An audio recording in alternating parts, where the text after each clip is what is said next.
Enten er I med mig nu, eller så er I ikke med mig. Oh yeah!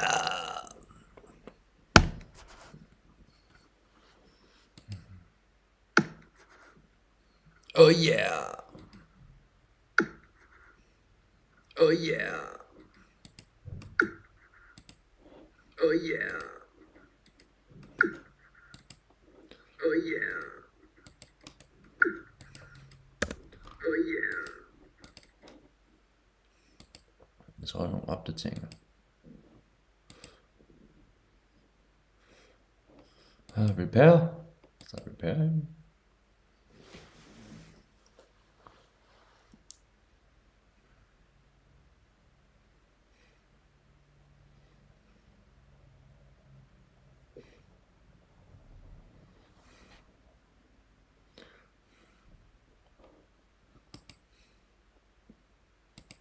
Man skal støtte sig selv.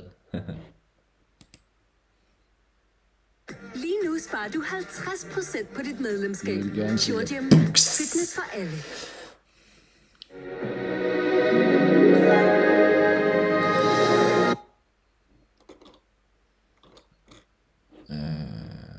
Kom den her egentlig på. Ja, den her skal lidt højere op, ellers bliver den ikke set.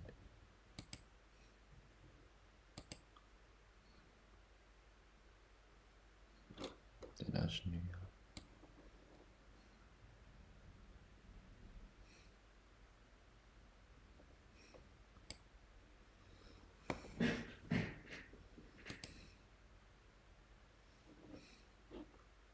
Det er bare en cinema.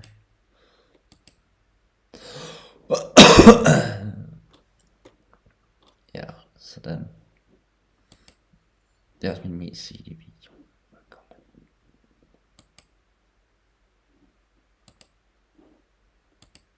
Kan jeg spille nu?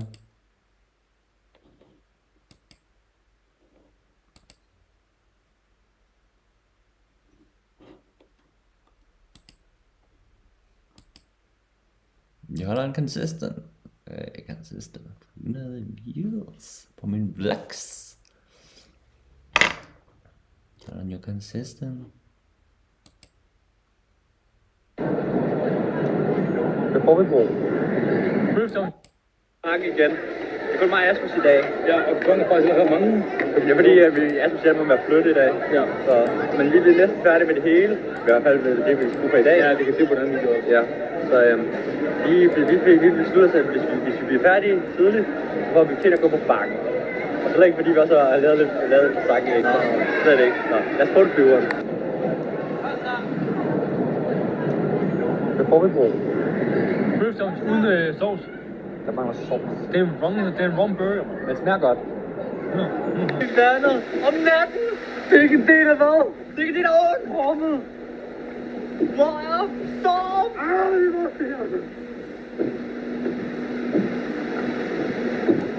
Det er fucking hygge. Ja. Ærligt, det er en god tur. Ærligt, det er faktisk bedre om natten. Der er en dejlig ved. Ja.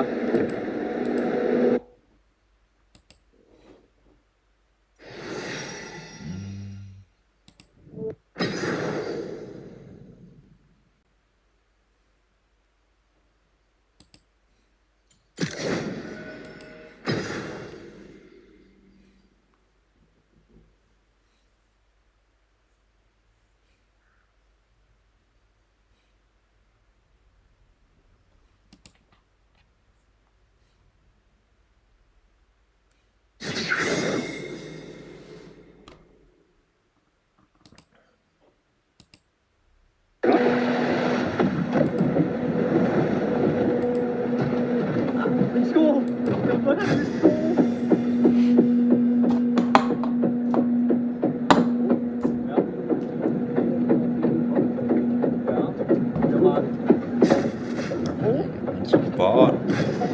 Carry. Ich bin lieben.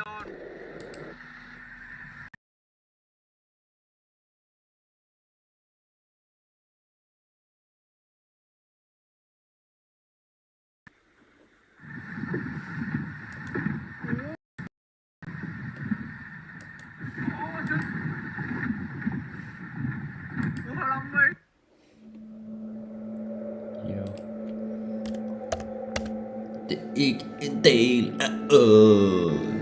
Det er ikke en del af åen. Det er ikke en del af åen. Det er ikke en del af åen. Så tager med armen. Og så bliver jeg fundet karakter. En karakter, jeg godt kan bruge. Lad os se, hvad der er. Der er mord. Please.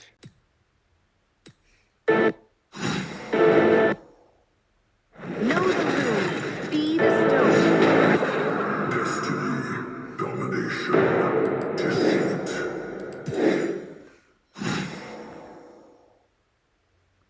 Ja, jeg tror nok, det er det bedste, vi kan gøre.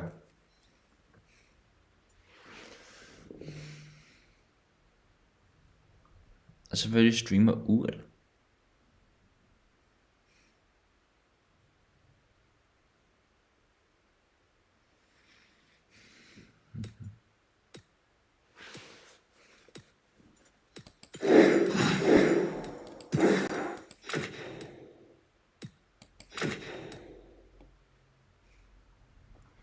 Så er vi klar.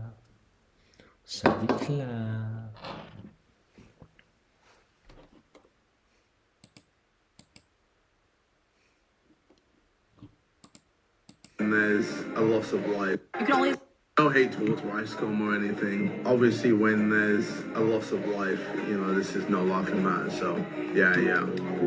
Commiseration. Bro, see, bro, like, someone donated me a clip saying that KSI said that, and then I clicked on a clip and like it like sent me to another like site or some shit. So I was like, KSI didn't say that. This and this, but nah, and that's, you know, kind of him, you know, he matured and shit, you know, I appreciate that. But, you know, he was talking to Brian, like me as a person, but we're talking about our online personality and shit. Like, I think we still got smoke. I got ops in the UK, bro. People think it's funny. I used to go to the UK. People love me. Now if I go to UK, bro, they won't even let me in. No hate towards Ricecom or anything. Obviously, when there's a loss of life, you know, this is no laughing matter. So, yeah. Jeg skal i gang, og der er en brand. Someone donated me a clip saying that KSI said that, and then I clicked on a clip and like it like sent me to another like site or some shit. So I was like, KSI didn't say that. This and this, but nah, and that's, you know, kind of him, you know, he matured and shit, you know, I appreciate that. But, you know, he was talking to Brian, like me as a person, but we're talking about our online personality and shit. Like, I think we still got smoke. I got ops in the UK, bro. People think it's funny. I used to go to the UK. People love me. Now if I go to UK, bro, they won't even let me in. No hate towards Ricecom or anything. Obviously, when there's a loss of life, you know, this is no laughing matter. So, yeah. Commiseration. Bro, see, bro, like, someone donated me a clip saying that KSI said that, and then I clicked on a clip and like it like sent me to another like site or some shit. So I was like, KSI didn't say that. This and this, but nah, and that's, you know, kind of him, you know, he matured and shit, you know, I appreciate that. But, you know, he was talking to Brian, like me as a person, but we're talking about our online personality and shit. Like, I think we still got smoke. I got ops in the UK, bro. People think it's funny. I used to go to the UK. People love me. Now if I go to UK, bro, they won't even let me in. No hate towards Ricecom or anything. Obviously, when there's Jeg a kommer loss mål of for life, mig. you know, this is no laughing matter. So, yeah. Commiseration. Bro, see, bro, like, someone donated me a clip saying that KSI said that, and then I clicked on a clip and like it like sent me to another like site or some shit. So I was like, KSI didn't say that. This and this, but nah, and that's, you know, kind of him, you know, he matured and shit, you know, I appreciate that. But, you know, he was talking to Brian, like me as a person, but we're talking about our online personality and shit. Like, I think we still got smoke. I got ops in the UK, bro. People think it's funny. I used to go to the UK. People love me. Now if I go to UK, bro, they won't even let me in. No hate towards Ricecom or anything. Obviously, when there's a loss of life, you know, this is no laughing matter. So, yeah. Commiseration. Bro, see, bro, like, someone donated me a clip saying that KSI said that, and then I clicked on a clip and like it like sent me to another like site or some shit. So I was like, KSI didn't say that. this and this and this, but not, and that's, you know, kind of him, you know, he mature and shit, you know, I appreciate that. But, you know, he was talking to Brian, like me as a person, but we're talking about our online personality and shit. Like, I think we still got smoke. I got ops in the UK, bro. People Morgen think it's LoL, funny. ja I selvfølgelig used så to det go det, to og jeg er the i gang, UK. jeg er i People gang, jeg er love fuldt me. på How at if få I go to session UK, tid i bro? gang. They Ja, won't så man even skal jo let være me i gang in. så det No det. hate towards Wisecom or anything. Obviously, when there's a loss of life, you know, this is no laughing matter. So, yeah. Commiseration. Bro, see, bro, like someone donated me a clip saying that KSI said that, and then I clicked on a clip and like Så er vi it i like gang så sent det me det, to altid i another gang. like site or some shit. Ja. So I was like, KSI didn't say that. Og jeg er med This and Mort this i and dag, this, but så nah, jeg and er that's, brændt you know, kind of varm. him, you know, he mature and shit. Jeg er You med know, Mort I i appreciate armer. that. Det But you er know, ikke he was talking to Brian, like me as a person. But we're talking about our online personality and shit. Like, I think we still got smoke. I got ops in the UK, bro. Skal People think it's du funny. arbejde i I dag, used to eller go hvad? to the Haha. UK. People Nej, love så me. det How if I lige, go to altså UK, du ved, jeg bro? er They jo won't jeg er let hos me in. kommunen, ikke? No Men hate det hedder, towards jeg Wisecom or skal egentlig først til anything. møde. Obviously, when there's a loss of life, you know, this is Hvad no nu det laughing hedder? matter. So, yeah. Den 24. oktober, så skal jeg til møde, og så skal jeg i bypraktik. Men det hedder, jeg har faktisk fået at vide her, for ikke så lang tid siden, jeg ejer til flexjob. Nej, jeg døde! For helvede! Ja, selvfølgelig, bror. Ja. Så jeg sidder lige nu og bare venter på det, men jeg har også været på ferie, så de ville hellere have, at jeg skulle vente til efterferie. Så nu sker der noget stille og roligt. Så jeg har et møde klar, så det bliver fedt. Så det bliver godt at starte i hvert fald. Jeg sidder så keder mig lidt nogle gange, men så I do the grind, men det grind bliver bedre så snart, men det hedder. No hate towards Grind bliver Wisecom or bedre så anything. snart. Obviously, when there's a loss of life, you know, this is no laughing matter. So, yeah. Commiseration. Bro, see, bro, like someone donated me a clip saying that KSI said that, and then I Oh clicked my on a God, clip for and like helvede. it like sent me to another fået ham. like site or some shit. Giver god So I was mening. like, KSI didn't say that. Kan This du and skrue this lidt and ned? this, but nah, and that's, Jo. you know. Er det bedre? Kan du ikke skrue lidt ned for det andet? Giver god mening, fætter. Ja.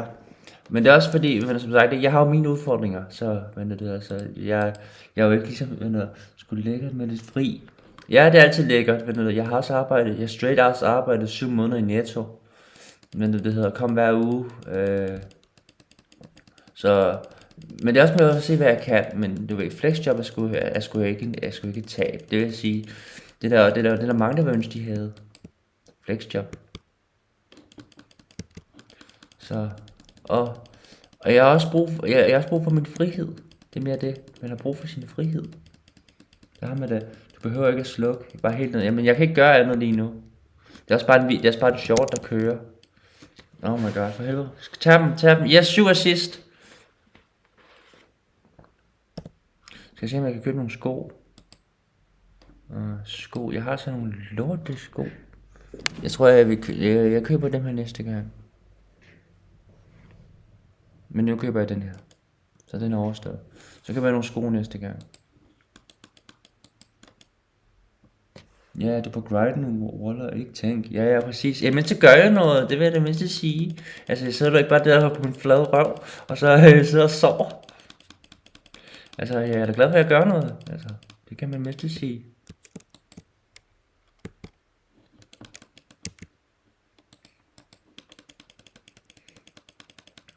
Så hvad fuck, jeg mindst gøre noget. Ja, har også fri den 20. Nå ja, skal du ikke snart ud og rejse, B? Ja, det er jo den 14. Var det ikke den 14, du skulle ud og rejse?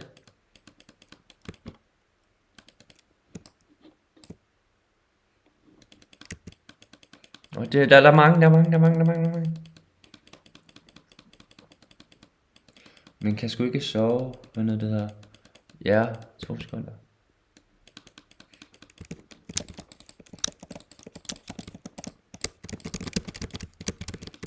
Så nu har jeg ham. Jeg hader ham ikke. Man kan sgu ikke sove længe end 7. Anyways, det er slut. Ja, præcis. Det kan jeg sgu ikke. Men man står sgu tidligere op. Sådan er det. Der er ikke noget at gøre. Så må man mindst lave noget. Altså. Man må jo gøre et eller andet. Så det er mere det. Nej, mit team. Men jeg har 10 assist med 0 kills.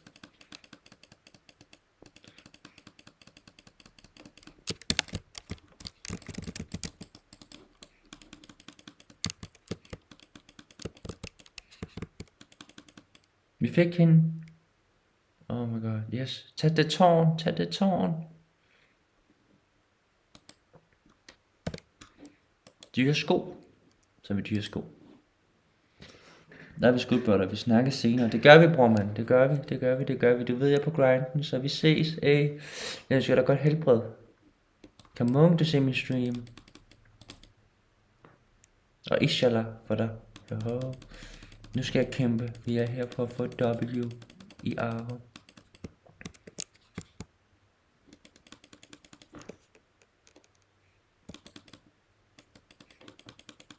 Assist. Let's go.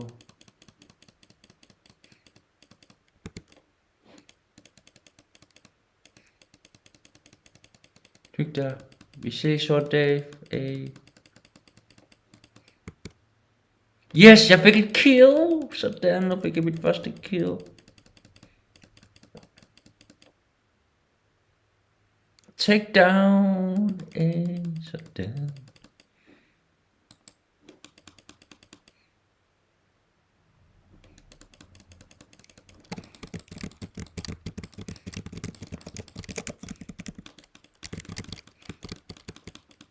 Tag dem. Yes. 14 assist. 15 assist. Assist kan.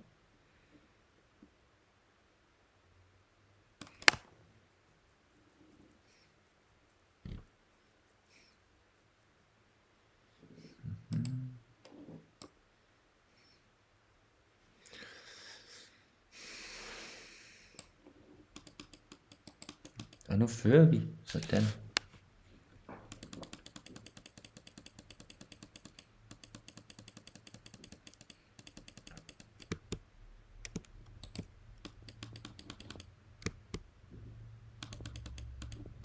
Vi skal have lidt power.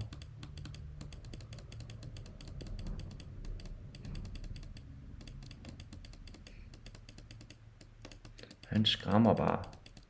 Jeg går direkte efter angreb.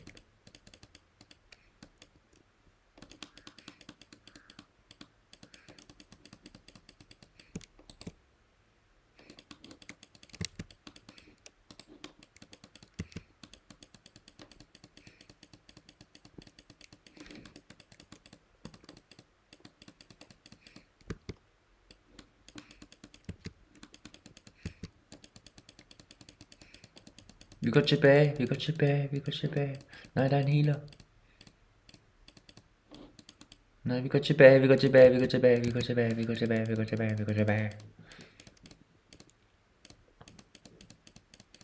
Tag noget liv.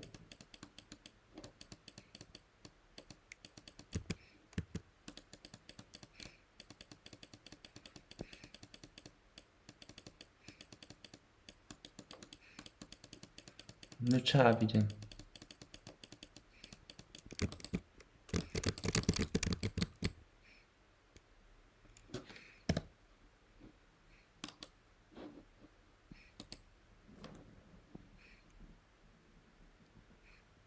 Jeg tror vi har dem. Vi har dem lagt op før.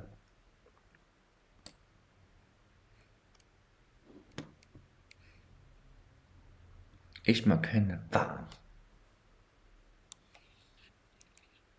Vi skal bare lige holde ud lidt. Jeg har kun død 7 gange, det er fint.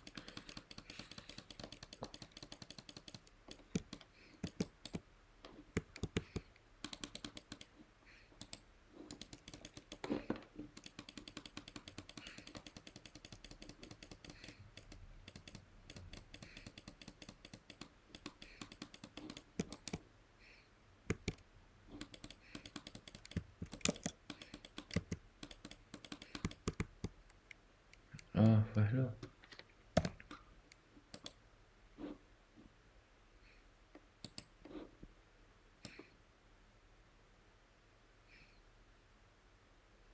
Tag ham. Blad. De har en god ratio.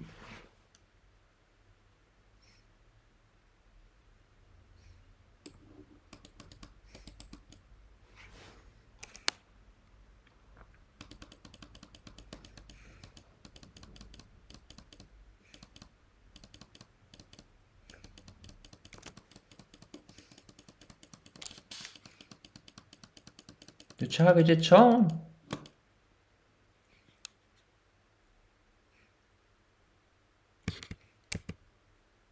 Jeg får mig gerne på det tårn. Tag det tårn.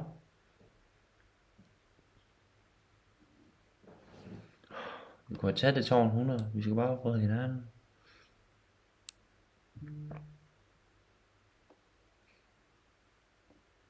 Men vi har tårnet næste gang. Det er 100. Men de kommer også.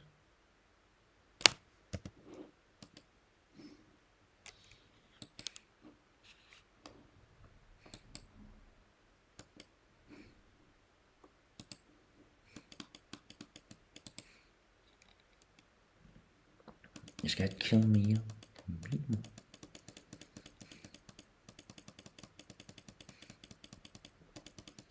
Jeg tager det lige meget.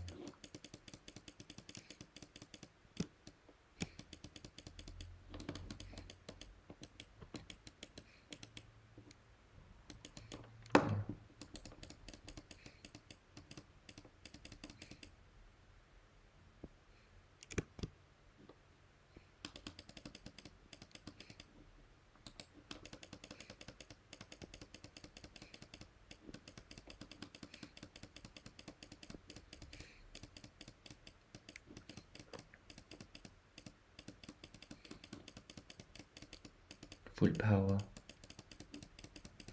You wanna go? You wanna go? You wanna go?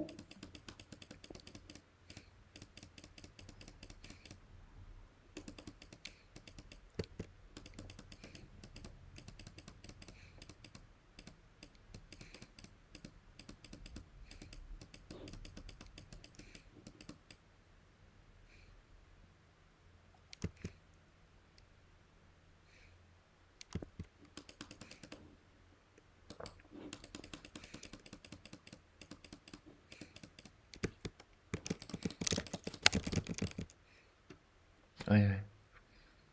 Vi har dem.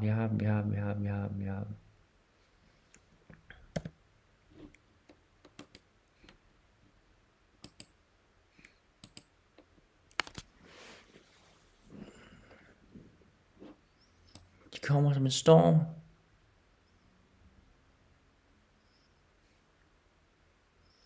Tag dem.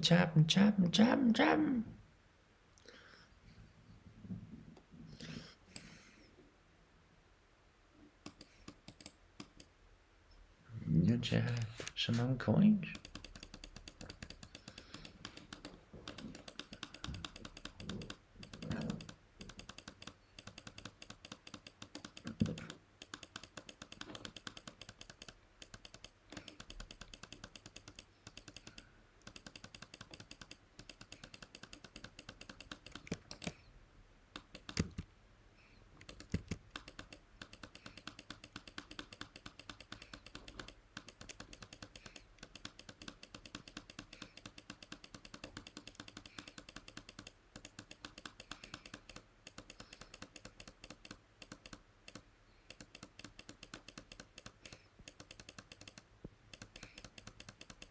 Motherfucker.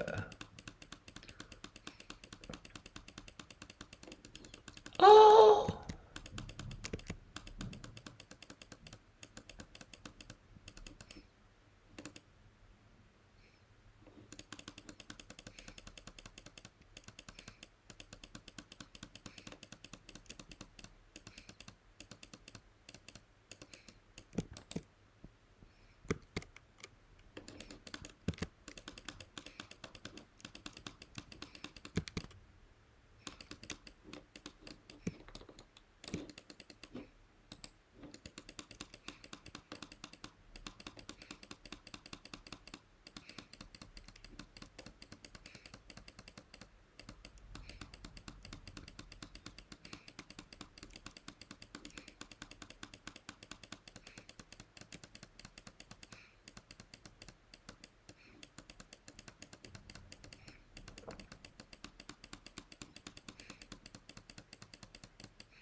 Vi har dem næsten.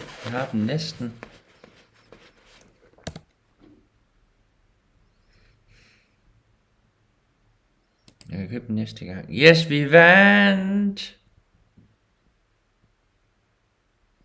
Oh, victory! Sådan, og så med flowers. Det er dejligt, når man vinder i Ara. Det er sjældent.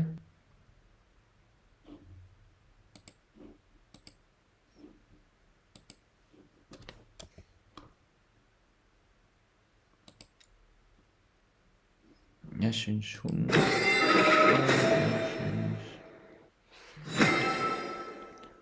Jeg ser ikke dårligt.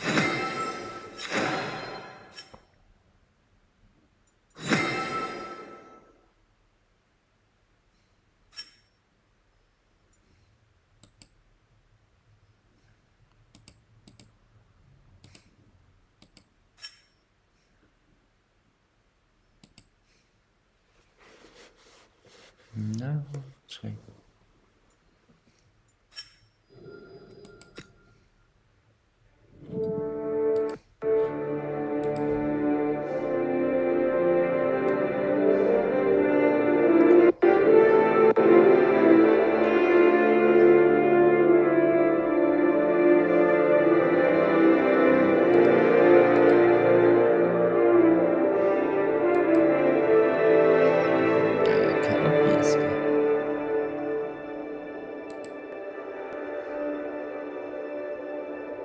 Der er mange. Det er fordi, at vi er så sjældent med at flytte i dag. Ja. Så, men vi er næsten færdige med det hele. I hvert fald med det, vi skulle for i dag. Ja, det kan se på den video. Ja. Så vi beslutter os, at hvis vi bliver færdige tidligt, så får vi til at gå på bakken. Og så er det ikke fordi, vi også har lavet lidt sang i ekstra. Så er det ikke. Så lad os prøve flyveren. Hvad får vi på? Bøfsovs uden sovs. Der mangler sovs. Det er en varm bøf. Det smager godt. Vandet om natten. Det er ikke en del af hvad? Det er ikke en del af åndkroppen. Stop.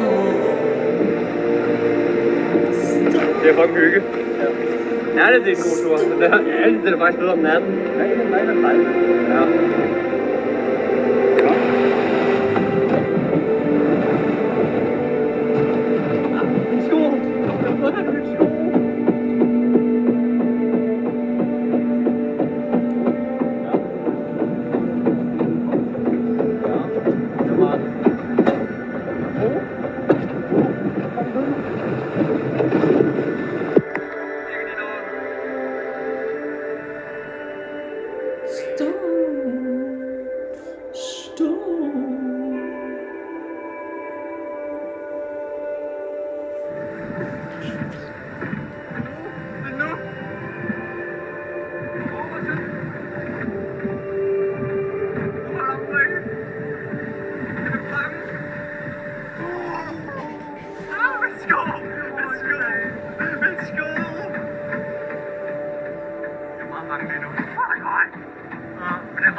Base states respectively, which makes Beerus so impressed he decides to spare the Earth and save him for later. Beerus can clearly see the potential Goku has, which furthers his interest in the beings of Earth. However, based on him sparing even Bulma and some of the weird manipulative tactics he did to reach this point, it was likely never his intent, with him always wanting non-God of Destruction rivals for him to throw hands with for ages, literally. However, during this battle, we learn Beerus has his own sort of Super Dragon Fist type power-up move, which is only weirdly attributed to Goku in the games for some reason. Yeah, Beerus could probably do a purple Dragon Fist game creators. He can make Hakai barrages, tap away planets, and overall can easily deduce almost anything Goku is up to as he plays with him. Unlike most of the gods in Dragon Ball, Beerus is genuinely a god made for combat rather than like overseeing people do stuff and not interacting, making him the most competent and overwhelming force to overcome to date. With the overseeing nature of the gods that helped to train Goku, getting him so far to begin with against other mortals and Majin Buu, the god of combat was now his adversary and his ultimate rival. After this, Whis confirmed Beerus was lying to all of them how much power he uses, and you'd be surprised about how many people think he was being genuine with those statements. It's not too crazy though, as originally in 2013 Dragon Ball Z movie Battle of Gods, Super Saiyan God was supposed to be a 6, Beerus was a 10, and Whis was a 15 in the author Akira Toriyama's eyes.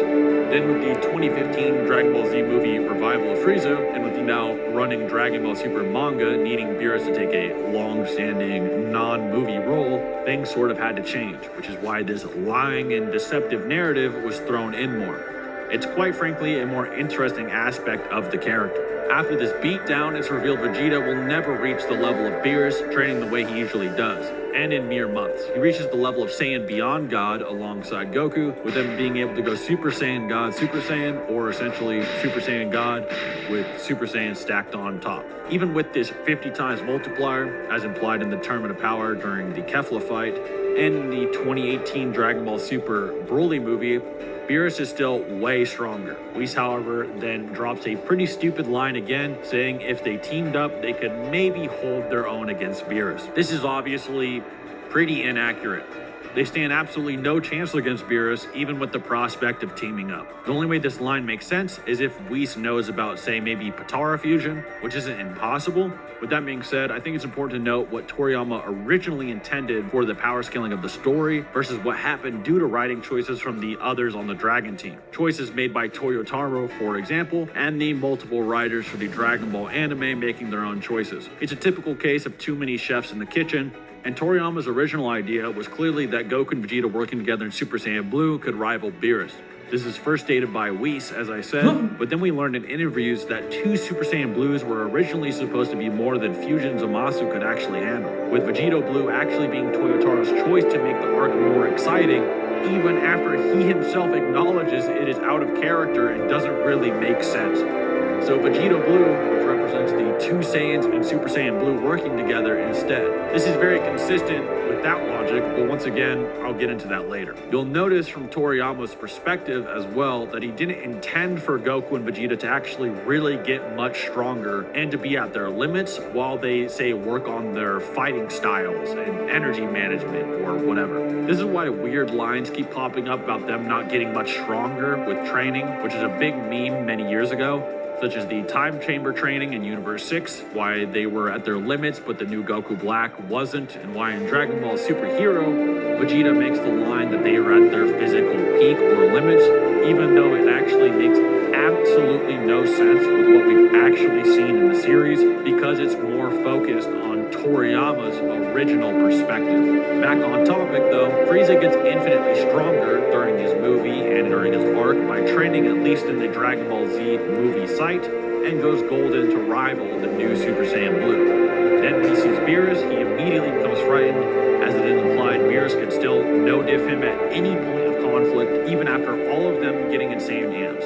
To go back into the Toriyama narrative, you'll notice that Whis says if they team up, they can handle Frieza. Them teaming up will rival Beerus, which in Toriyama's eyes means yes, he would solo stomp Golden Frieza. That was supposed to be the original idea, even if that's not how it ended up. Frieza is eventually defeated after Whis proceeds to rewind time to save the Earth, and we get a flashback of Beerus versus Champa long ago at the start of the Universe 6 arc. And during this, we ranking the Dragon Ball villains with the lowest ratings in the eyes of fans.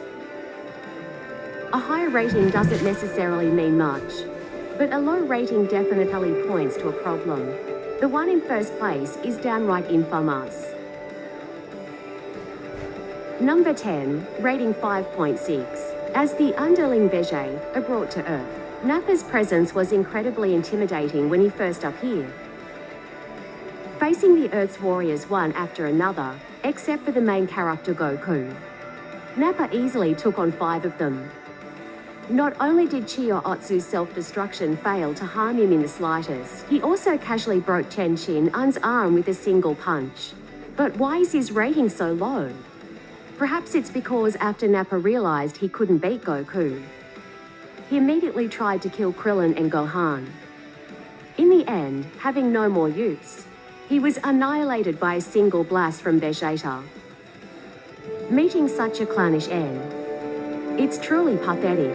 Many people are curious about Nappa being bald. What would he look like if he transformed into a Super Saiyan? In some games, it actually exists. The image of Nappa transforming into a Super Saiyan. That's right. You're not mistaken. No hair. So, he uses his beard to transform.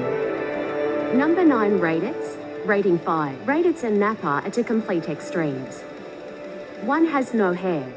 The other appeared with a Super Saiyan 3 hairstyle right from the start. Raditz's rating is so low, mainly because everyone thinks he has no family loyalty, facing his own younger brother, Kakarot. And after Goku firmly grabbed his weak point, his tail, the cunning and treacherous Raditz even exploited Goku's weakness of being too kind and played the family card. He swore solemnly that he would leave Earth on his own.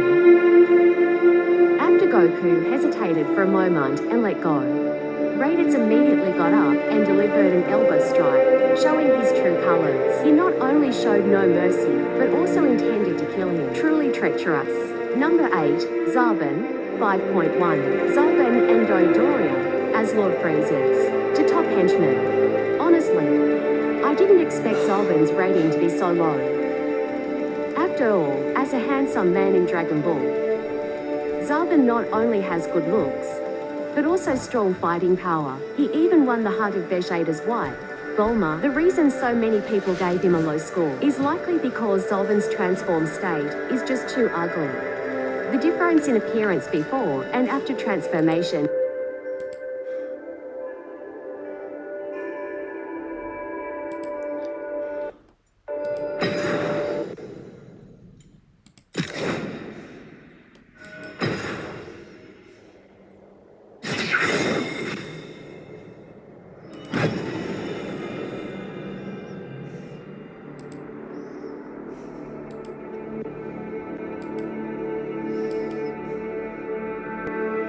This video will serve as a catalog for you guys to come back to and to even learn from whenever you're trying to see how strong this character is at any particular part of the story, or if you just want to re-witness his story and his growth in a more educational format once again.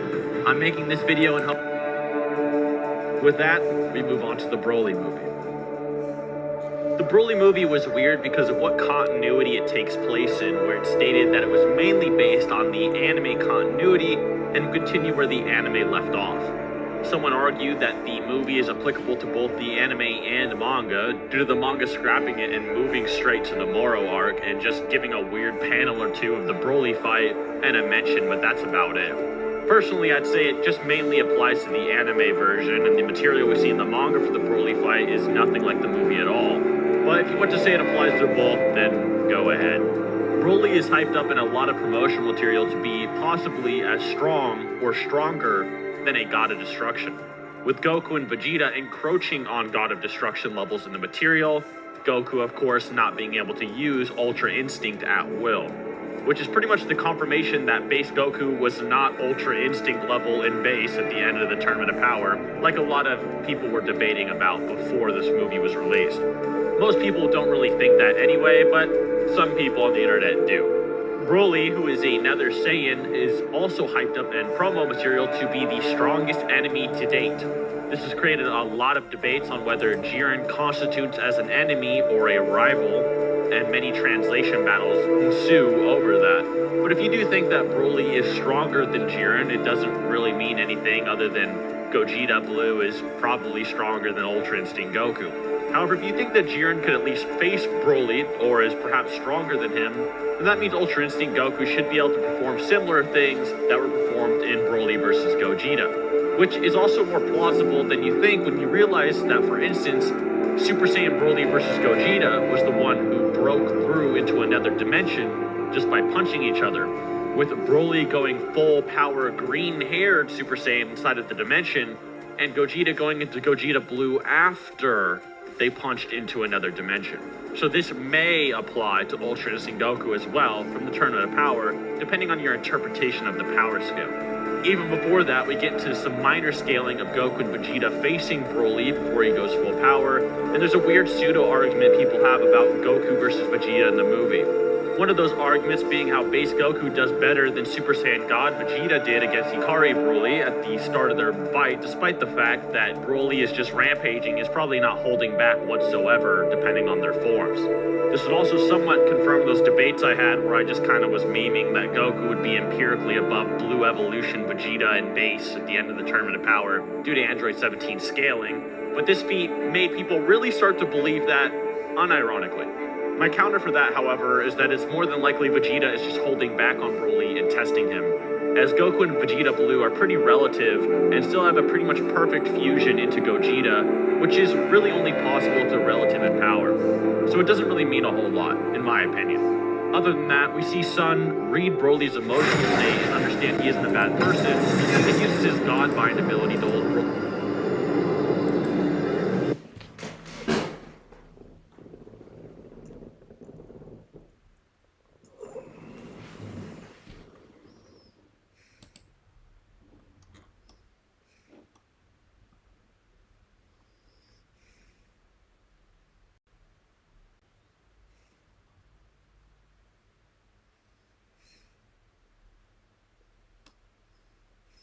Nå, jeg er midt for første gang.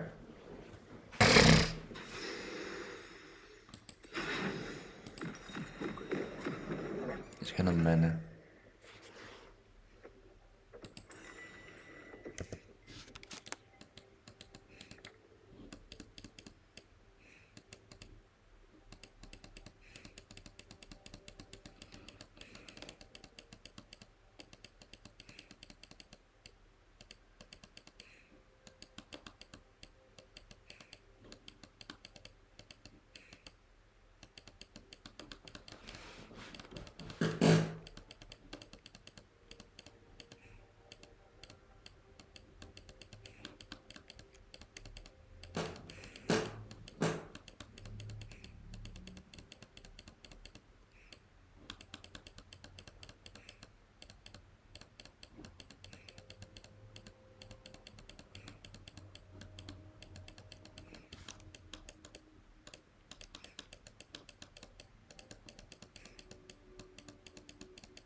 Når kommer de minions? Nu kommer minions. Det er 2 mod 2. Jeg har ikke prøvet det før.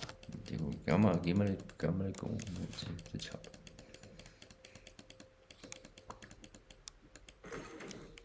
Jeg har sagt det.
Hold ud.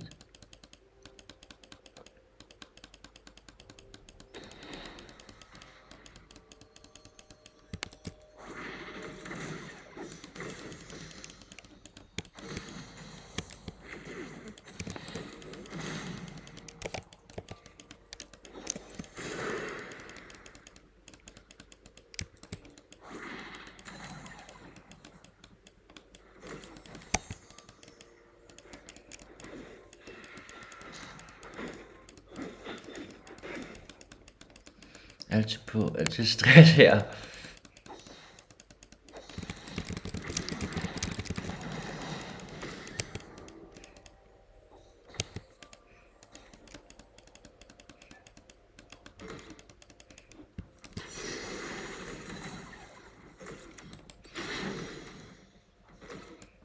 Brother, what are you doing, brother?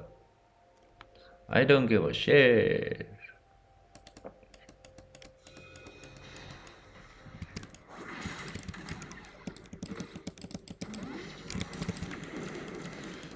Brother.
Rechain, please.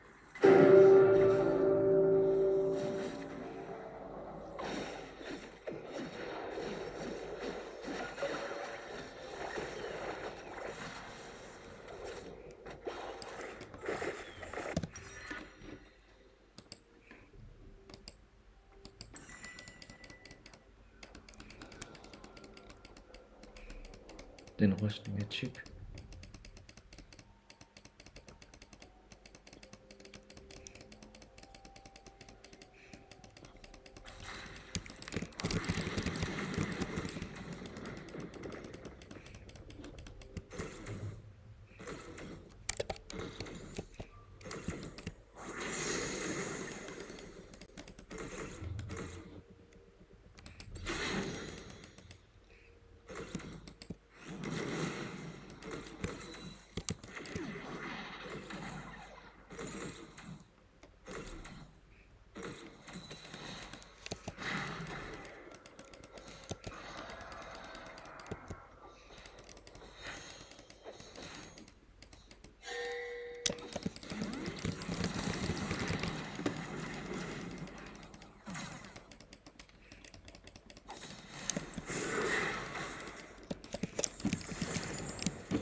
Og en kommentar. 2 sekunder.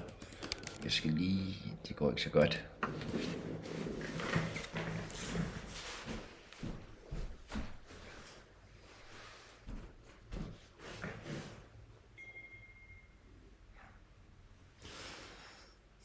Godmorgen Mia, det er dig.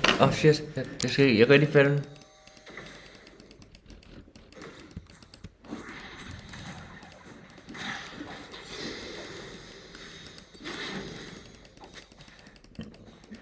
Ja, jeg ved ikke hvad der skete. Jeg fik en besked.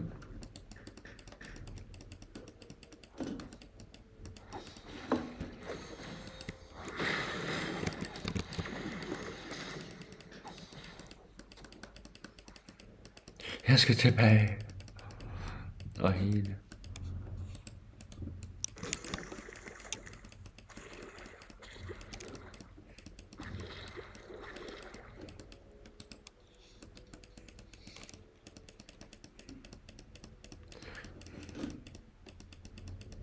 Nej.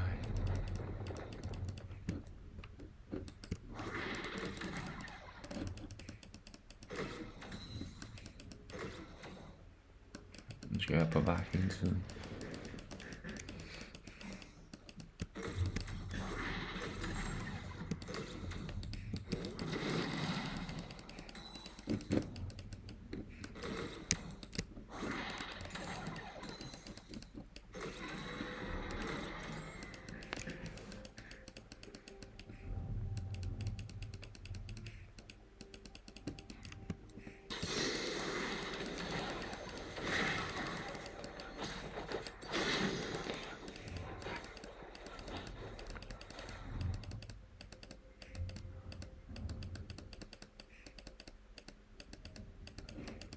Jeg har bare ikke nok liv, bro. Jeg kan ikke hjælpe dig.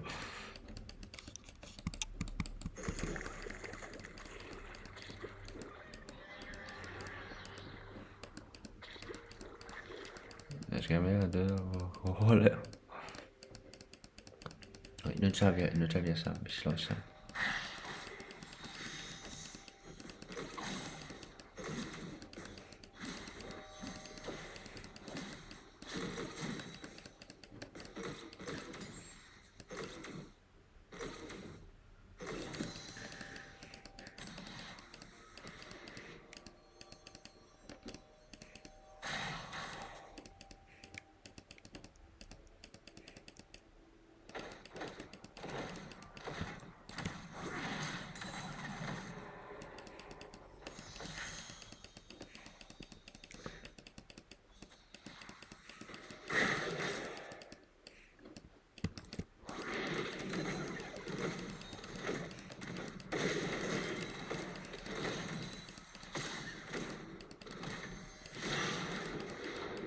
Det sidder vi begge to for.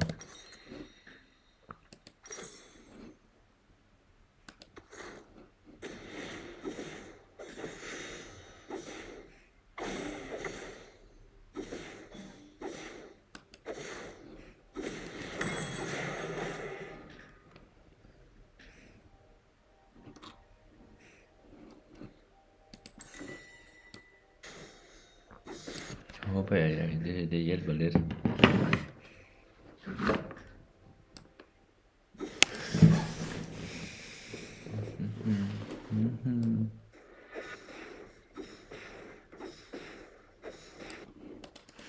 Nu skal jeg bare have min fuld klar. Jeg vil sige, at det er mest.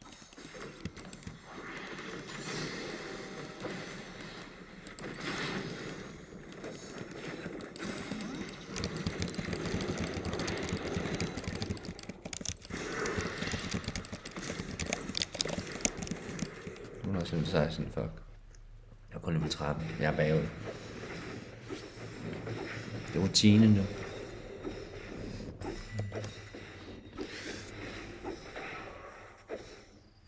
Jeg skal have noget skjold. Jeg ved ikke, hvor meget jeg finder ekstra hjælp.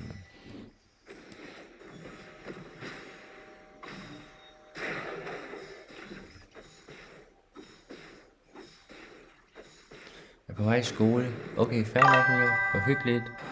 Okay.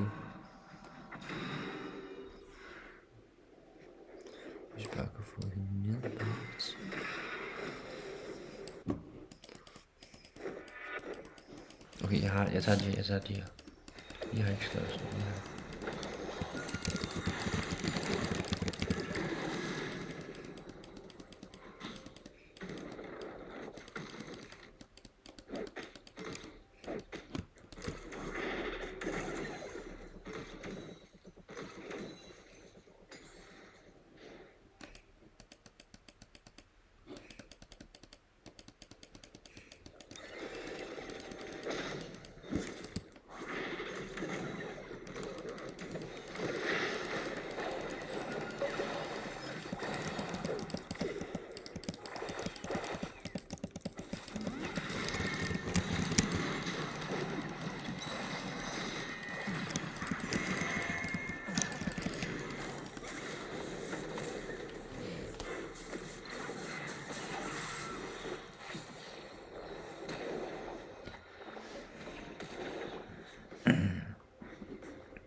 Der er ikke en ordentlig rustning.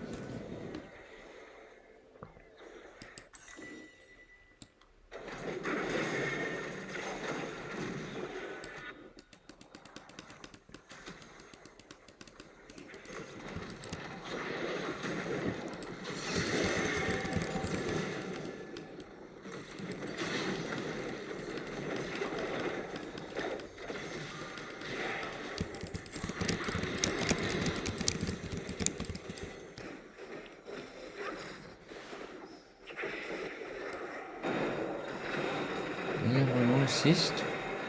Hvad er det sidste gang? Ja, nu fik jeg en assist, når man snakker om det.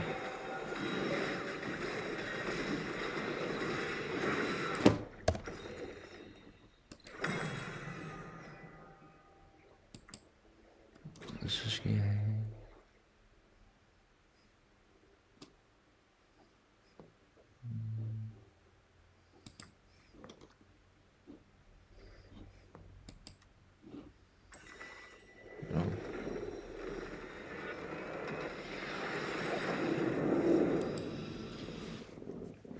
Hvis jeg får mindre end en F'er, ikke? Hvis jeg får mere end en F'er, så vil jeg ikke, så jeg synes, det var troligt. Men ja.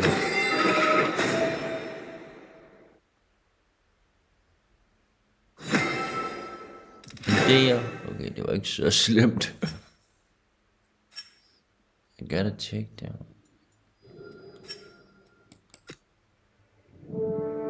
Det var forfærdeligt.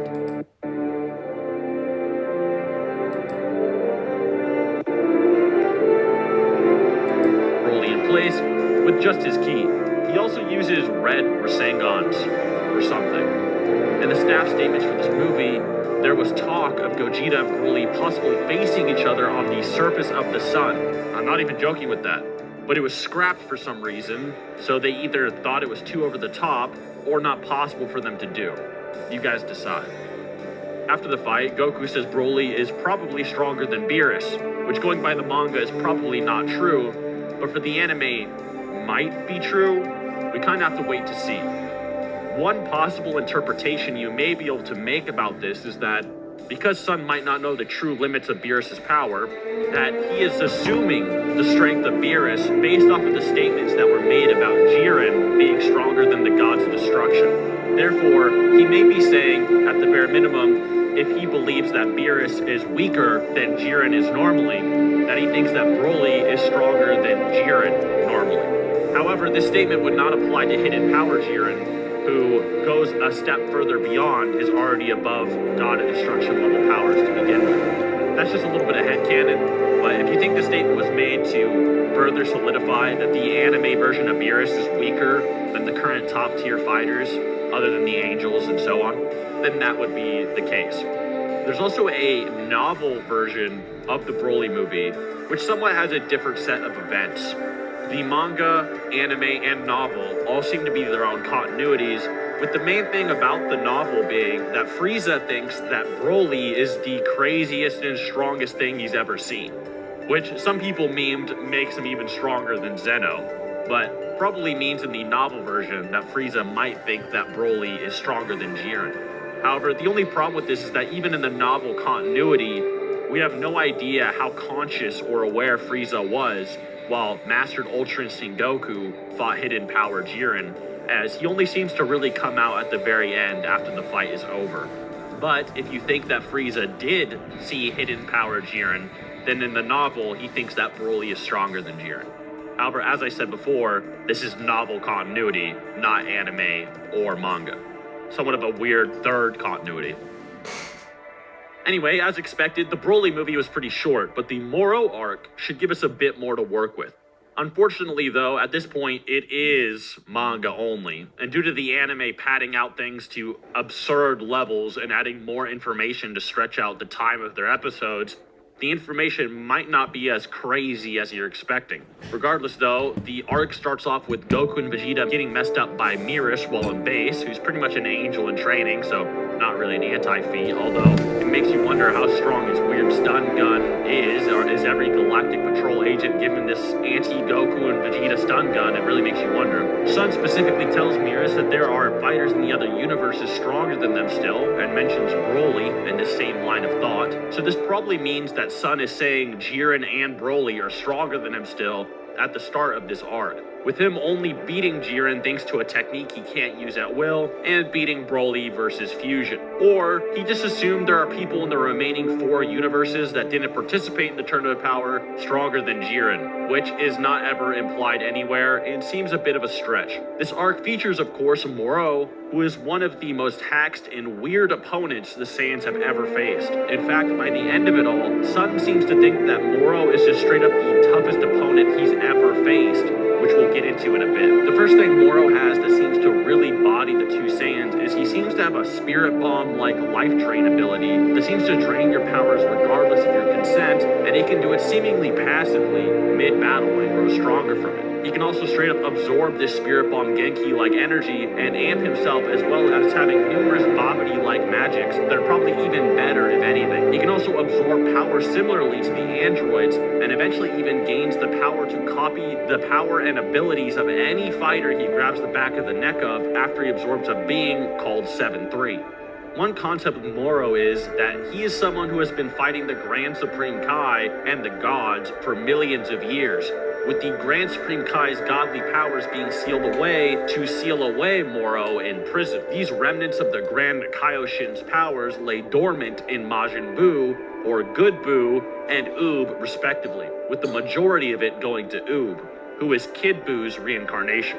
Upon learning of these powers and awakening his dormant absorptions, Good Buu can even throttle Moro and beat him down when Goku and Vegeta were previously unable to. This makes people wonder if Kid Buu was actually god-amped when he faced Goku and Vegeta. However, due to how Fat Buu and Super Buu seemed unable to use any god powers, with Super Buu specifically having all of the Grand Supreme Kai's dormant god powers, it does come off that it needs to be awakened within them, or they need to be taught how to bring it out. Even with Oob, the Grand Kaioshin seems to guide him on how to amp Goku at the end of the Moro fight. So no, I wouldn't say anything within the Moro arc actually changes the Buu Saga's scaling or makes it contradictory. Other than that, by chapter 49, Moro is able to trick the Saiyans via magic illusions, and we get another statement from Vegeta that Saiyans can't fight in space, which is why they can't follow Majin Buu and Moro into deep space. Do with that as you will. Another weird thing is that the Saiyans think that in raw power at full Super Saiyan Blue they are stronger than Moro, but Moro always seems to be able to outskill them and win somehow. During this arc, Vegeta also does his first training with a Nether Master like Goku usually does, and he goes to Yardrat to learn special abilities to defeat Moro. I stated earlier that Goku probably had some crazy spear control amps when he came back from Yardrat earlier in this video, or already had some semblance of this amp by the Namek arc, but that's something to consider as Vegeta, despite not getting getting physically stronger, grows astronomically stronger with his usage of ki by honing his spirit rather than his body, something Goku has already somewhat done, apparently, which may explain his seeming advantage throughout the series. The Yardrats also introduced themselves with clones that Vegeta couldn't seem to think were fake either, so it seems as though clones seem to fool the Saiyan duo a lot. Meanwhile, while Vegeta trains here, Goku trains with Nearest to master his Ultra Instinct form. We learn that 7-3 has infinite stamina, which may apply to Moro, like how Cell is argued to have infinite stamina in Daizenshu from absorbing androids 17 and 18, who have infinite energy generators in the technique section of Daizenshu when it explains Cell's barrier technique. Another note is that Sun actually gets to train for 6 months for his fight with Moro, while Vegeta only has 2 months due to one training in a Spirit of Time that triples the time allowed for the fight. On Yardrat, Vegeta fights some kind of Zarbon wannabe who throws a building at Vegeta straight up, and he can deflect it with a tap of his hand, and is implied to be more than strong enough to lift it easily. He also is implied to be able to shoot a blast as fast as a spaceship again, which is pretty consistent in Dragon Ball Super up to this point. Lifting feats in Super are pretty weird, with the manga having them not be able to lift 1,000-ton Magetta with ease, to the anime having base Goku dragging around a 6,000-ton jug of water around easily, and squatting weights that rival a decent percentage of the size of a football field-sized planet. Even in the Tournament of Power, them lifting giant Kachin blocks even downplayed to just normal rock levels of weight would be over 6,000 tons as well, and they did so easily in just base. So it seems the manga is catching up to this strength as well, with Vegeta casually pushing aside buildings thrown at him. Not much happens for Goku and Vegeta for a bit while we wait for them just to train and watch the other Earthlings fight everyone, where we see Gohan, Piccolo, and the androids struggle with some prisoners somewhat. We even see Roshi hint he can still do that Ultra Instinct thing at will, given he's not blinded by lust, and a prisoner even just straight up rolls through a Destructo Disc barrage, despite being somewhat relative to Krillin. Super was really not kind to those guys that thought Destructo Disc kind of just cut through anybody, no matter what it was. By chapter 58, Sun arrives, and we near our climax. One thing to know is that Goku seems to be able to defeat an opponent that Ultra Instinct Roshi, quote-unquote, seems to struggle with or could not defeat. So if you think that Ultra Instinct-ish somewhat form Roshi was above Blue Goku level or Blue Kaioken level, then current base Goku is stronger than his weirdo Blue Kaioken or just Blue level during the Tournament of Power in his final match against Jiren, or before he went Ultra Instinct Omen 1. However, it doesn't really seem like Ultra Instinct Roshi actually did any damage to Jiren, so while he may have been extremely agile, it's kind of hard to say he actually hits as hard as Blue Goku, and Jiren might have been going easy on him because of his weird PTSD with his own master and not being able to kill Roshi or else he gets disqualified. But you take that as you will. Goku thinks he can take Moro now, and Piccolo thinks that even in Super Saiyan Blue, Sun is a lot stronger than he was in the Tournament of Power, in which he bullies a guy who was just taking on all of the fighters, including a beyond Kefla level base Gohan, meaning Blue Goku could bully Kefla from the manga very easily now. In Ultra Instinct Sign, or Omen, Goku moves so fast that blatantly nobody can see him except for Jacko, who to this day I still have my suspicions about. Heed my words. In Omen, Vegeta can seem to tell that Goku went into Omen all the way across space, and Sun has even learned to see through Moro's illusions now, unlike before, showing a clear upgrade to his fighting skills. He also learns how to dodge Moro's energy absorption while fighting, somehow. We also get a statement of how Goku and Vegeta in particular reach crazy heights when pushed to the limits, specifically, even among Saiyans, and that all Saiyans grow in tribulation. This statement is made even though they've all seen Gohan reach Kefla level from Piccolo level in pretty much one punch, meaning they think Goku and Vegeta's limits get pushed even crazier than that in hard times, which I find kind of hard to believe, but that is a thing. After struggling with Moro in Sign, we also see that Sun trying to power up Omen, and we see a Super Saiyan Blue-like aura prop up within it. And Moro is pretty much unimpressed, and Sun is making the same mistakes he did against Jiren already. It seems he just relies on trying to overpower anything he can't beat with his initial strategies by breaking his own body in half while doing it. Moro also uses an ability that can restrict all of Goku's limbs, so he can't dodge anything in Omen. Kind of smart. Vegeta comes, and despite being unrecognizable in strength since the turn of the power by Piccolo after they watch him fight Moro, and Moro, after absorbing 7-3, pretty much one-shots him effortlessly. Moro 7-3 is pretty much prime Moro with 7-3 strength and abilities added onto him, one of those abilities being the ability to absorb anybody's power he grabs, in which he actually manages to grab the Angel in Training's power, Mirus, for a brief moment. Mirus activates his Angel powers and punches Moro in the head, shattering his 7-3 absorption ability for the meantime, so that Goku can face him. Considering Moro could survive even a single hit from Mirus is pretty impressive, and these guys might all start to be reaching low Angel level at this point in the series. Although we don't get to see a full fight between them, it's something to note. Even crazier is Sun goes Mastered Ultra Instinct and annihilates Moro 7-3 effortlessly, and even punches him so hard it sends a shockwave through the entire planet. At one point, Moro even just breaks his hand just trying to punch Goku in the chest, which would happen to about 99% of your MCs in any Goku versus match. Even Beerus calls Goku's fighting godlike and gives it respect after seeing this, which surprises Whis. After doing so, he says Moro is the toughest guy he's ever faced. Tough can mean a few things, in which he could be saying Moro is stronger than Jiren and Broly, or that he's never met anybody who's given him that hard of a time or had that crazy arsenal of abilities. In my opinion, the toughest opponent in that term would be that Goku had to fight up until now in terms of difficulty was probably Goku Black and Zamasu, who defeated Goku and Vegeta numerous times and could even survive them using fusion. So even if that's the angle he's going for, it's a crazy compliment for Moro's combat prowess and intuition. But it gets worse because Moro then absorbs Mirus' data and goes into Ultra Instinct of his own on Mirus' level. So if you thought that Moro was actually stronger than Jiren and Broly, well, now imagine if Jiren and Broly went Ultra Instinct, and that's what Moro pretty much just did. During this fight, the two Instinct fighters dash around the planet effortlessly, but Goku even then has a body more prepared to use Ultra Instinct, and he eventually wins the stamina off against Moro. The Goat Man desperately fuses with Earth to try to find a body that won't implode from all of Mirus' Angel power, and it's stated that planet Moro will explode and take the entire galaxy with him. Whether this means the North Galaxy or just a random singular galaxy is debatable, but judging off how Super is recategorizing the term galaxy to be one of many within the universe, it probably just means one singular galaxy and not a quadrant of the universe such as the North Galaxy. At the end, all the Z fighters have to try and repower Goku, but they can only manage to bring him back to Super Saiyan Blue, and he can't seem to overpower planet Moro, where Goku questions why he can't, when it seems as though Mirus might have been able to, or could. However, Oob gives his godly reserves to energy to Goku, which massively eclipses everyone else to the point Goku goes Ultra Instinct Super Susanoo Korra Atman Spirit mode, and then defeats Moro.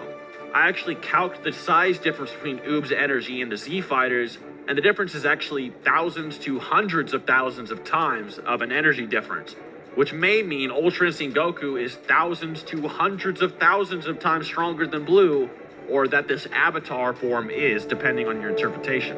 With that said though, Moro is defeated, and Mirus is revived as immortal, and we move on to the very brief Granola arc. The Granola arc begins with Goku training with Whis and shows he has the ability to go into the full Ultra Instinct now at will. However, even then he gets pretty much one-tapped by Whis, and Beerus gets irritated with his progress and wants to train Vegeta to be at his level as well. While there's a lot of Angel and Ultra Instinct lore, basically the only thing that should apply to Goku is that Instinct pretty much equates to strength in the Ultra Instinct hierarchy, and that Whis is higher than Goku, with the Grand Priest higher than Whis. This arc features a lot of people just wishing to be the strongest in the universe among all mortals over and over again, which means yes, anybody that wishes to be the strongest in the universe would be stronger than Broly, Goku, and Vegeta. Most specifically though, the advertisements and promotional material for this arc are actually a lot more blatant and non-debatable in comparison to the Broly movie promotional material. where it pretty much just outright says Goku and Vegeta are the strongest in the universe, and that Goku versus Granola is the strongest versus the strongest, as Vegeta doesn't get his Ultra Ego powers until after the fight, meaning at the bare minimum, if you didn't think Jiren was already stronger in the Tournament of Power, Ultra Instinct Goku has surpassed full power Super Saiyan Broly and his dimension-shattering punches by the Granola arc. Some would even take these statements further and say that Goku and Vegeta being the strongest might apply to Beerus and Whis as well. However, as we know for certain, it does not apply to Whis. Even if it somehow did, Whis is always suppressed and unable to use his full power within the universe. The Beerus claim is more interesting, but Toyotaro and the others seem to think Beerus is still a roadblock, and a lot of the themes of the manga seem to be building up the Goku and Vegeta rivaling Beerus narrative pretty consistently. So for them to utterly dominate him in the manga by this point would be a bit weird. And Beerus doesn't even seem to comment on their level of strength or the prophecy, which he did before the Tournament of Power. So it seems as though they're probably going to rival Beerus, as was prophesized after this arc. In the anime, this is different, of course, but if you think the promo material for Goku being the strongest in the universe applies to Beerus as well, then there you go. It would also mean he's stronger than mortal Beerus as well.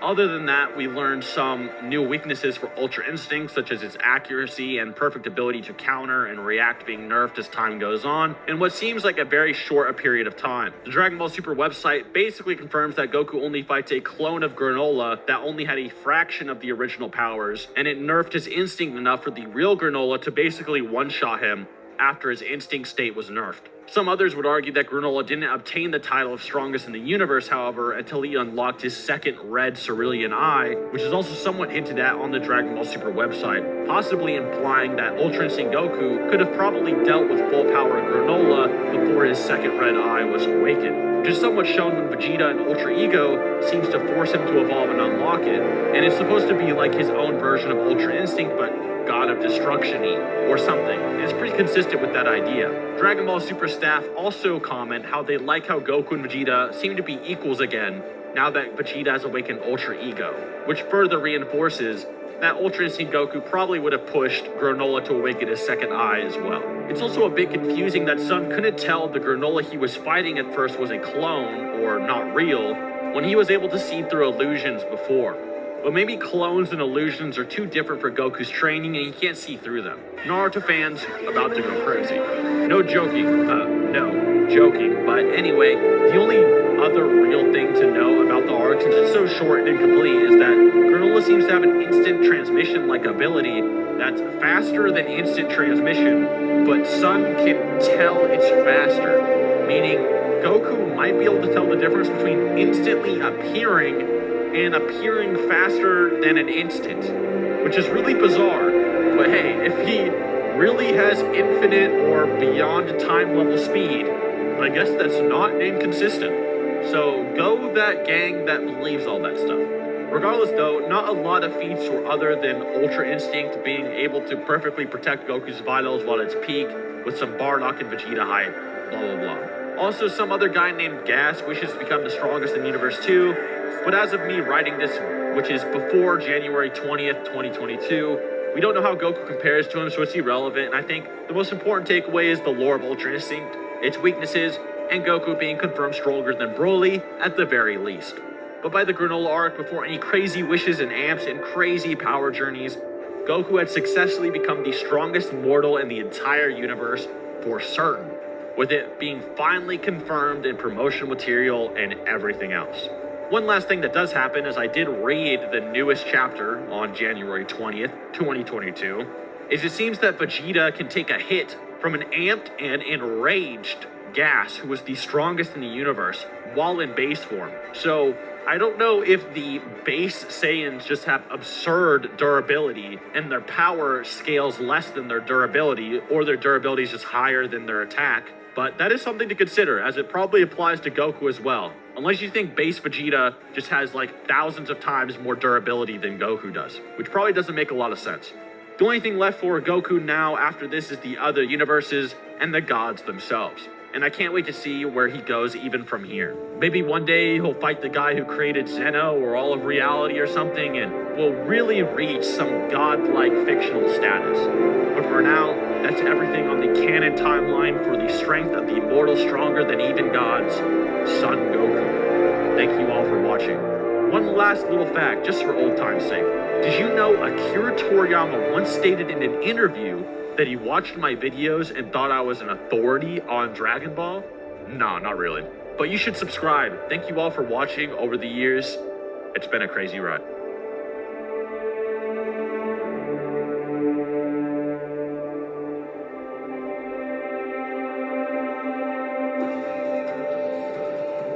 Over the years, we have already learned how incredibly strong Goku has been since the Battle of Gods era, but his most recent transformations eclipse all of his previous powers. Goku in his first confrontation with Beerus was a threat to the entire macrocosm of Universe 7, which includes the living world, the afterlife, and the Kaioshin realm, all of which are universal or almost universal-sized realms that can only be reached with special techniques like the Kai Kai or Whis' staff. Later on in Super, we see Zamasu spread his influence throughout the alternate timeline that Trunks traveled from, and is even felt in the present by Beerus and Whis. A suppressed Jiren is then later stated to surpass all of the Z Fighter's previous enemies in power after he seemingly glares away the Universe 7 Super Spirit Bomb and by Kaioken times 20 Blue Goku that was so powerful that it scared all of the gods' destruction, even caused the Grand Priest to worry about Zeno's safety in the original deleted scene on TV. Jiren shoves the Spirit Bomb back into Goku's face, and Goku is overwhelmed trying to compress its power and shove it back. Goku eventually loses momentum and falls into the Spirit Bomb, which proceeds to try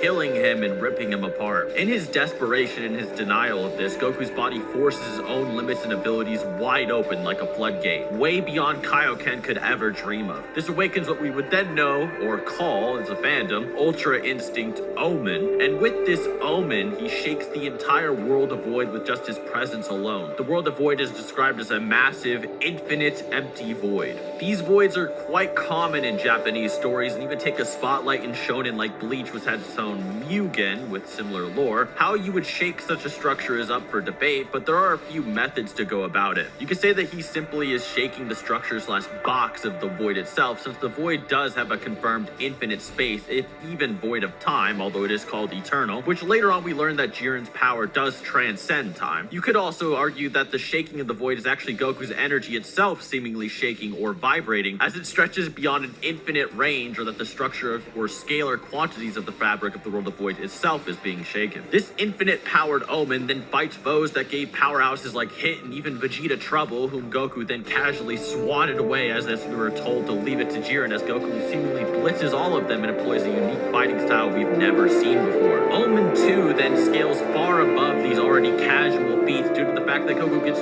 much stronger as the tournament goes on, such as when Super Saiyan Blue Goku takes a kick from Kefla to surpass the Spirit Bomb used by Kaioken times 20 Amp Goku, as stated by Whis early on. Kefla then goes on to use Super Saiyan 2 on top of this Spirit Bomb power, which should be at least 2 times as powerful, if not as much as a 20 times amp using guides, and these guide statements then go on to talk about Super Saiyan 2, aka Super Saiyan Grade 5, surpassing Grade 3 in power. And of course, Grade 3 in El Legendario manga is stated to be 10 times that of Grade 2 Trunks, who was weaker than Grade 2 Vegeta, so you could imply that Super Saiyan 2 is over 10 times stronger than Super Saiyan 1 or Grade 3, or you could also argue that it's just 2 times Super Saiyan 1. It doesn't really matter here because we are lowballing and highballing. We're just trying to educate a general area. We're just trying to give an insight to the general levels that you could scale Goku to, not like an exact level. I kind of want you guys to input your own area of thought into this discussion. After you talk about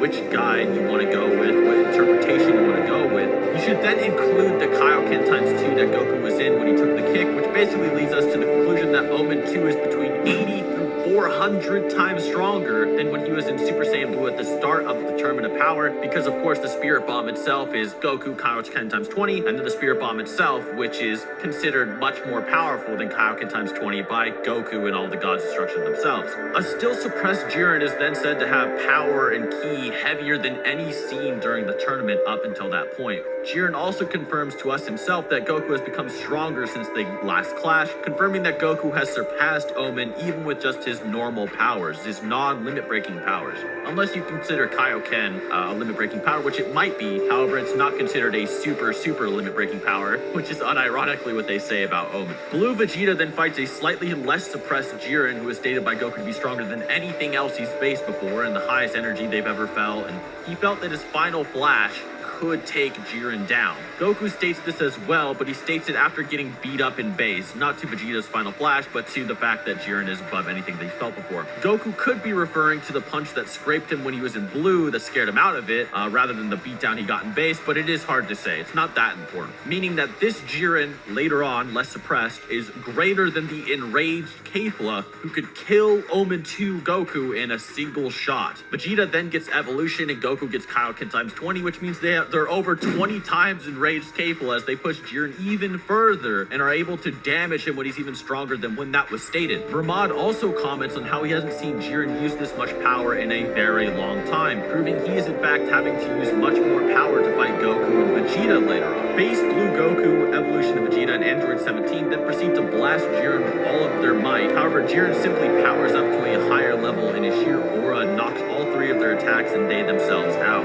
Android 17 is then forced to seemingly sacrifice himself and self-destruct to protect Goku and Vegeta from Jiren's attack. Vegeta then gets up to take on the much more powerful Jiren, however he can't even go Super Saiyan. With thoughts of Bulma, Trunks, Kabe, and all the promises he's made seemingly to be broken away, he puts all his trust and faith into Goku to finish what he set out to do. Goku with this amp is able to get up and go Super Saiyan Blue, and it's even considered its own level or a similar, higher level by Krillin, who is then quick to say Goku, even with Vegeta's energy, is still nothing to Jiren, or he's surprised that Goku, even with this energy, could still be defeated, as Goku gets obliterated by Jiren with no difficulty, obviously.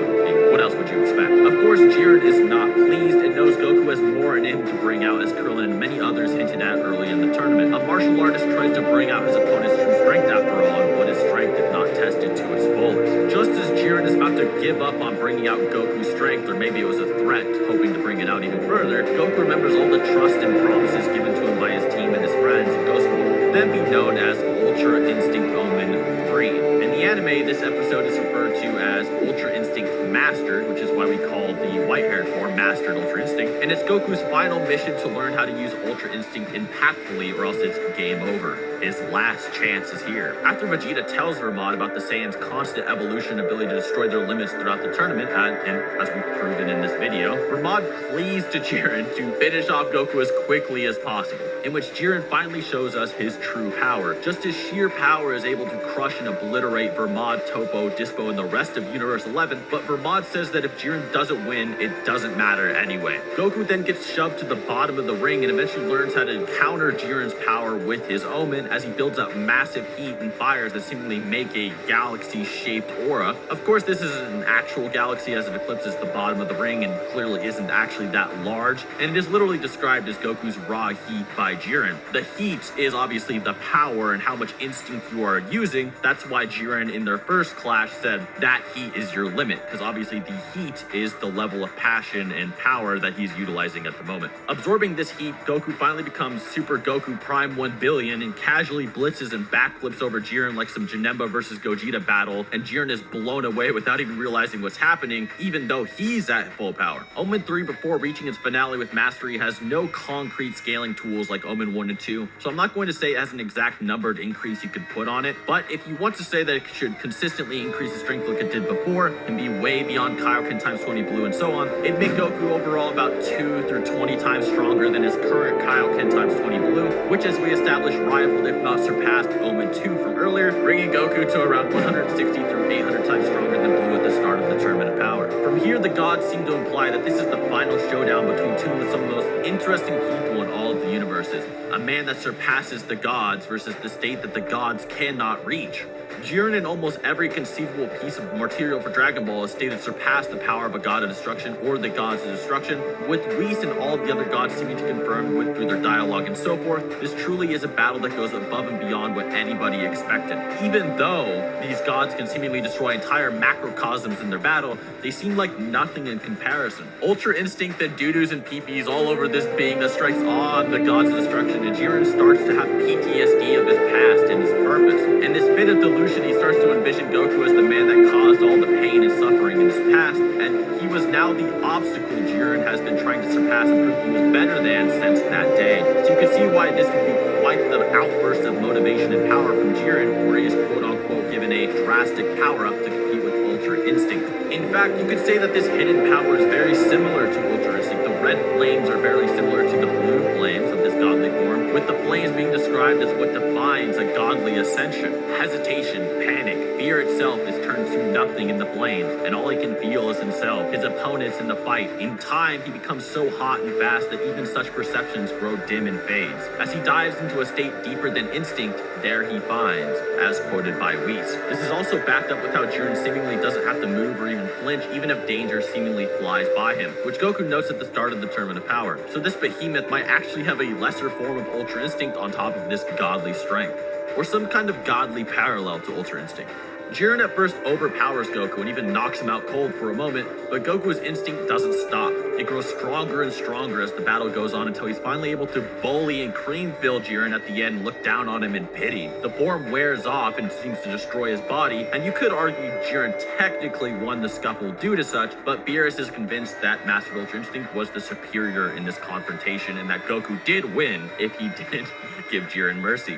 I suppose if we were to explicate an actual increase in power for Master Ultra Instinct, we can look at other materials. Otherwise, we just get a vaguely, well, he's stronger than Omen by a good bit, I guess. In the Broly movie, Goku states that Broly himself was more so a rival to Beerus, give or take. Now, whether or not Goku actually knows Beerus' full power here is irrelevant. For all Goku knows, Whis and every other god was telling him that Jiren surpassed all of the gods of destruction, Beerus being a god of destruction. So you could actually say that this is almost like Goku directly comparing Broly to Jiren. Some will try to bring up the promotional material for Broly in this case, but the promotional material contradicts itself numerous times. It suggests that Broly being as strong as a god of destruction is questionable, with Goku himself not even being that level, whereas every other piece of lore for Jiren just directly says, and without a doubt, Jiren slaps gods. It also says that Broly will be truly terrifying, and we won't be sure if Goku could even win, yet Goku almost gives up versus Broly when he's just a Super Saiyan god, and doesn't even get pushed to break his limits. Neither him or Vegeta are actually forced to. They seemingly just fly out of there in a very out-of-character fashion and fuse into Gogeta. As well as the fact it tries to hype up Broly versus Goku as the mightiest versus the mightiest, yet they clearly get outclassed numerous times by numerous other people like Whis and so on. It seems to just be referring to Saiyans as the strongest fighting race in the universe, and Broly is the strongest Saiyan. Gogeta in the Broly novelization is stated to show a hint of his true power versus Broly near the end of their battle as they shatter through dimensions and Gogeta actually attempts to kill Broly. Now,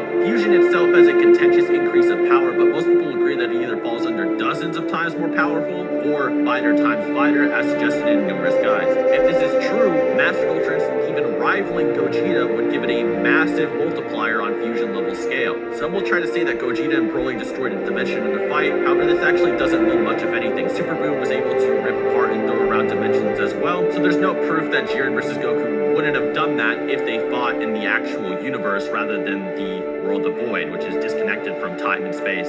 Now, Mastered Ultra Instinct being as strong as a fusion increase seems pretty crazy, right? I mean, it's only like a transformation for a singular character, so it being comparable to fusion is something a little bit new, but that actually might be even downplayed. Now, these sources are from other Dragon Ball timelines, but in Dragon Ball Heroes, we actually see Master Ultra Instinct directly compared to Fusion. Cumber fights Xeno Goku and Vegeta in both the manga and anime, and Cumber destroys both Super Saiyan Blue, Vegito Kaioken times 20 post-Tournament of Power, and destroys a Super Saiyan 4 Xeno Vegito. Yet, MUI obliterates Cumber, even though it's the same Goku that was Vegito from before, with absolutely no problems. This further confirms that MUI may in fact be a fusion level amp onto Blue, if not far, far greater. And of course this makes sense. The flames of Ultra Instinct and Jiren are never really replicated, and the lore is something that the angels constantly jerk off to. It would make sense for it to be the strongest thing plot-wise at the moment for Goku, and for it to only appear rarely when like the stakes require it.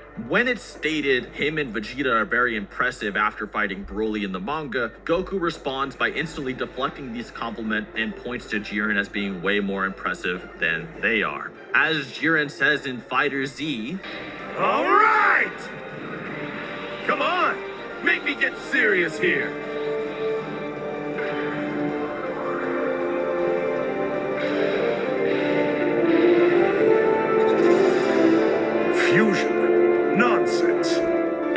other than that, guys, thank you so much. This video has been a very long time coming. It's been over a year since that fight happened, but I just wanted to wait for more sources to come out and wait for me to be able to establish an argument. And I think saying Master Ultra Instinct is basically like a fusion level increase, give or take, is pretty much the meta right now, and I think that's the safest way to go. So other than that, guys, I hope you did enjoy, and see you on the next one.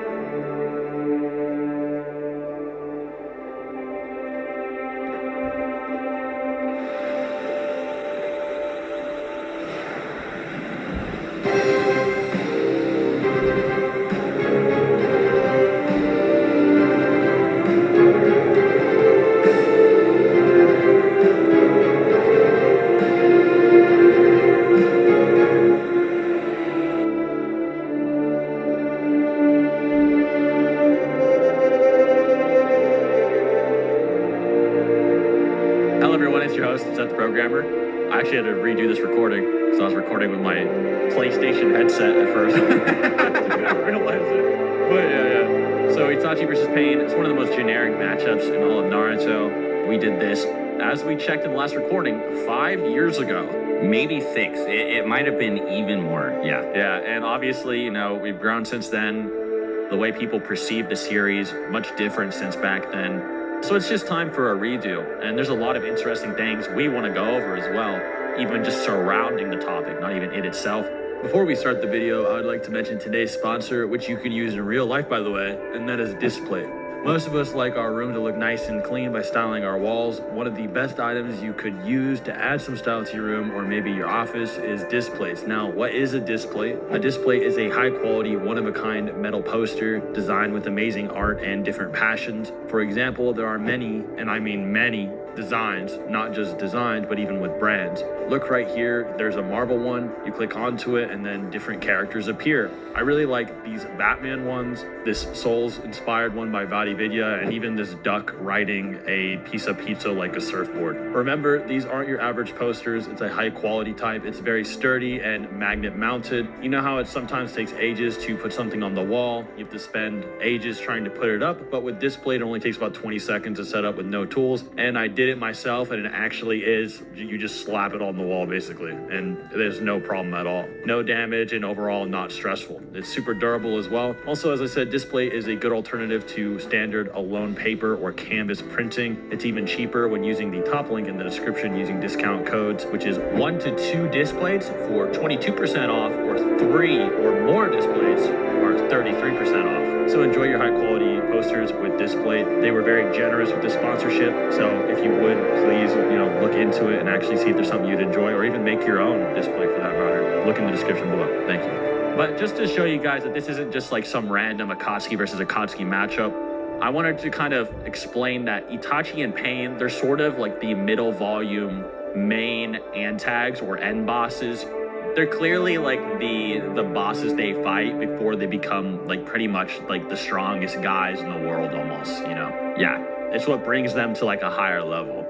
And Itachi and Pain are also the only shinobi in the 3rd data book, which was, kind of supervised by Kishimoto a bit, or at least he read them. They're the only shinobi that are considered like divine level shinobi, whereas Itachi has the divine Susanoo entity.